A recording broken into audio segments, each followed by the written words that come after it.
Ibu, apa kabar? Sehat ya? Baik, kita lanjutkan pembelajaran kita dari bidang bahasa Indonesia. Materinya adalah membuat ringkasan teks dengan peta pikiran, ya. Membuat ringkasan teks dengan peta pikiran. Jadi kita nanti di sini disuruh untuk membuat satu ringkasan dalam bentuk peta pikiran. Masih ingat anak Ibu apa itu peta pikiran kan? Oh, ada yang udah lupa. Baik, Ibu ulang kembali, ya. Ibu ingatkan kembali. Peta pikiran merupakan cara menuangkan informasi yang diperoleh ke dalam bentuk diagram. Itulah peta pikiran, ya, cara kita untuk menuangkan informasi atau isi cerita itu yang kita peroleh ke dalam bentuk diagram. Jadi kita masukkan dia ke dalam bentuk diagram. Masih ingat kan kemarin diagram-diagram yang di tengah itu sebagai gagasan pokok, baru yang di sekitarnya itu samping-samping sebagai gagasan pendukung. Nah, itulah dia peta pikiran.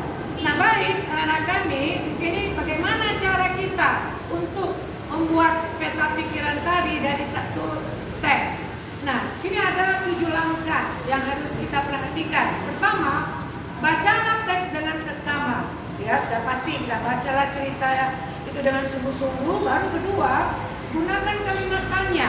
Ya, kalimat tanya apa itu? Nah, pertama apa? Kedua siapa? Ketiga mengapa? Keempat bagaimana? Kelima di mana? Dan keenam kapan? Untuk mengetahui kejadian yang diceritakan dalam teks tersebut. Jadi misalnya cerita itu ada cerita, lalu kita bertanya dengan apa? Apa judulnya? Apa yang menjadi masalah? Nah, lalu kedua siapa? Siapa-siapa tokohnya? Nah, mengapa cerita itu seperti itu? Nah, kita buat kalimat-kalimat tanya itu dalam cerita itu, ya, supaya kita mendapat isi daripada cerita. Ketiga, catatlah hal-hal penting yang kamu temukan saat membaca. Ya, waktu kita membaca satu paragraf, misalnya ada 5 kalimat. Nah, kalimat pertama udah pasti gagasan pokok. Kalimat kedua, 3, 4 itu sebagai kalimat penjelas. Tetap kita tuliskan apa intinya. Ya, isi daripada cerita masing-masing kalimat tersebut. Itulah catat, ya, hal yang penting yang kita temukan. Nah, baru keempat, baru buatlah peta pikiran untuk mencatat gagasan pokok dan gagasan pendukung pada setiap paragraf. Itu tadi, gagasan pokok taruh di tengah, baru gagasan pendukung ada berapa paragraf, ada berapa kalimat pendukung dalam satu paragraf, tuliskan di sampingnya. Nah, itu dia, ya. Baru kita memulai dengan peta pikiran. Lalu kelima, buatlah ringkasan berdasarkan peta pikiran menggunakan bahasamu sendiri.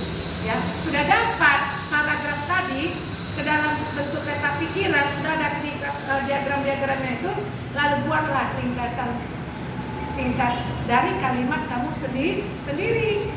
Nah, baru keenam, urutan peristiwa harus sesuai dengan isi teks. Artinya gagasan pendukung tadi kan berurutan. Misalnya ada kalimat pokok atau gagasan pendukung di tengah, baru 4 kalimat pendukungnya kan. Nah, kau urutkan sesuai dari mulai awal cerita. Jangan lompat-lompat supaya urutan cerita tidak berubah. Nah, tulis dengan kalimat sendiri. Nah, itulah langkah yang 7 tadi, ya, sesuai dengan ceritanya. Baru terakhir, gunakan kalimat yang ringkas dan hindari bentuk-bentuk pengulangan kalimat dan pengulangan bahasa yang tidak efektif, tidak perlu. Jadi waktu kau mau tulis kembali ke dalam kalimat sendiri, ya, bentuk peta pikirannya, nah, kamu buatlah dengan kalimat yang singkat dan jelas. Bisa kan anak Ibu? Nah, itulah cara membuat ringkasan teks pada peta pikiran, ya. Jadi nanti ada tugas di buku tema 1 halaman 127, cerita yang kemarin, perbedaan bukanlah penghalang, kan ada kan yang kita masuk dalam tabel, ada berapa paragrafnya.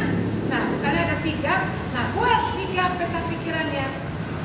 Nah, bentuknya itu ada nanti di atas seperti ini, ya, lihat gagasan pokok dari 3 paragraf. Kemudian buat diagramnya, gagasan pendukungnya. Bisa anak kami?